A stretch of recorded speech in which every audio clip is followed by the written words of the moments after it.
Hello दोस्तों, welcome back to our channel SM talk. दोस्तों, आज की इस वीडियो में मैं आप लोगों को एक बहुत ही महत्वपूर्ण चीज़ के बारे में बताने वाला हूं। जैसे कि आप सभी जानते हैं कि केंद्र सरकार के द्वारा नया पैन 2.0 की घोषणा की गई है। तो आप सभी के मन में एक ही सवाल होगा कि आखिर ये पैन 2.0 क्या है, इसे कौन बनवा सकता है, जिसके पास पहले से पैन कार्ड है क्या उसे भी बनवाना है। ये तमाम जितने भी सारी जानकारी है मैं इस वीडियो में आपको देने वाला हूँ। जैसे कि आप सभी जानते हैं कि अगर हम लोगों को एक नया पैन कार्ड बनवाना होता है या टैन कार्ड, पैन और टैन, ठीक है।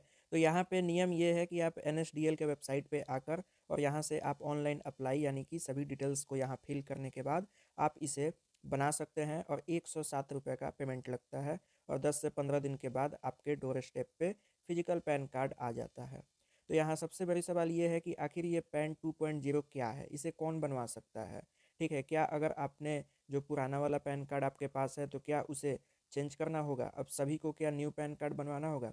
ये सभी जानकारी मैं इस वीडियो में देने वाला हूं, तो वीडियो को शुरू से अंत तक जरूर देखें और चैनल पे नए हैं तो प्लीज़ सब्सक्राइब कीजिए। देखिए दोस्तों, भारत सरकार समय समय पे कुछ कुछ बदलाव करते आ रही है और आगे भी करते रहेगी। उसी मामले में जो ये पैन कार्ड है इसके भी ऊपर सरकार बदलाव करने वाली है। तो मैं आपको यहाँ बता देता हूँ कि आखिर इसका मतलब क्या है। जैसे कि आप सभी देख सकते हैं, ये हमारे पास प्रभात खबर की ऑफिशियल वेबसाइट की एक कटिंग है जहाँ पे इसे प्रिंट किया गया है और इससे रिलेटेड यहाँ 10 पॉइंट लिखी गई है।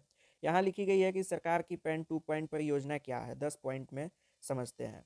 यहाँ लिखा गया है पैन 2 पॉइंट जो जीरो है, अस्थाई जिसे खाता संख्या एक व्यापक अपग्रेड प्रणाली है, यहाँ लिखा गया है। यानी कि इसमें कुछ अपग्रेड करने वाले हैं जो टैक्स पेयर के लिए एक सहज डिजिटल अनुभव बनाने पर केंद्रित है।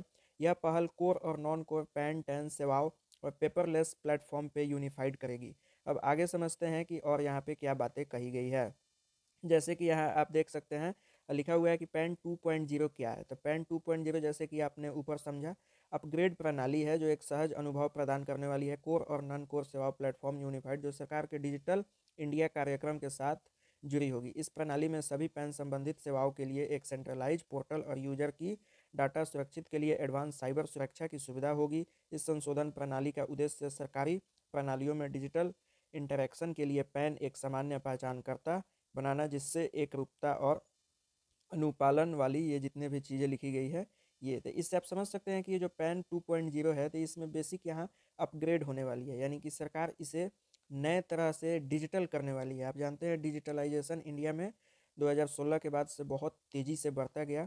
उसी रूप में जो ये पैन 2.0 है तो ये सबसे बड़ी पहल है यहाँ इसे डिजिटल करने का। हालांकि आप सभी जानते हैं पैन कार्ड तो डिजिटल ही बनता है, लेकिन यहाँ आगे मैं बताने वाला हूँ कि इसमें एक क्यूआर कोड भी दिया गया है। अब यहाँ समझ लेते हैं पैन की क्या सुविधा है।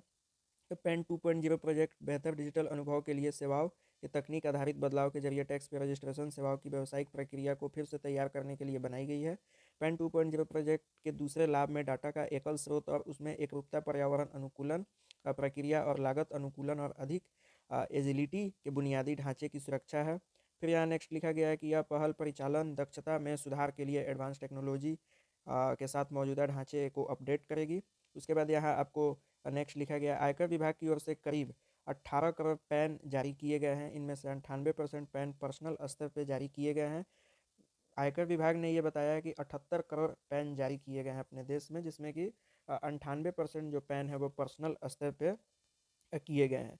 तो यहाँ तक हमें ये समझ में आ गई है। अब यहाँ हम समझ लेते हैं कि आखिर किनको ये बनवाने की ज़रूरत है।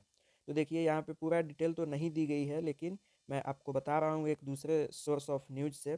यहाँ बताया गया है कि जो भी व्यक्ति अगर उनका पैन पहले से बना हुआ है तो उन्हें केवल अपग्रेड करना है। अब कैसे अपग्रेड करना है, तो उसका जो प्रोसेस है वो ये है कि एक नया पोर्टल सरकार के द्वारा बनाई जाएगी, जैसे कि मैंने आपको पहले बताया, और वहाँ से आपको एक पीवीसी कार्ड के लिए नया से अप्लाई करना होगा। यानी जो अभी आपका पीवीसी कार्ड है उसका अब कोई वैल्यू नहीं रहेगा ये 2.0 के बाद।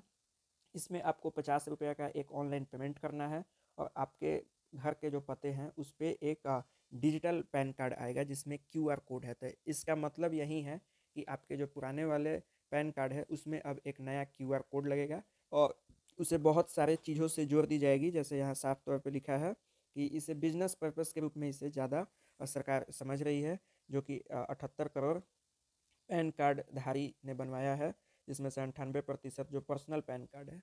तो इसका मेन महत्व यही है कि अब आपका जो न्यू पैन कार्ड आएगा उसमें एक QR कोड लगा दी जाएगी। तो यही पैन 2.0 है। तो इससे रिलेटेड मैंने आपको सारी जानकारी दे दी। जैसे इसका अप्लाई शुरू होगा मैं फिर एक वीडियो डालूंगा कि किस प्रकार से आप अप्लाई कर सकते हो।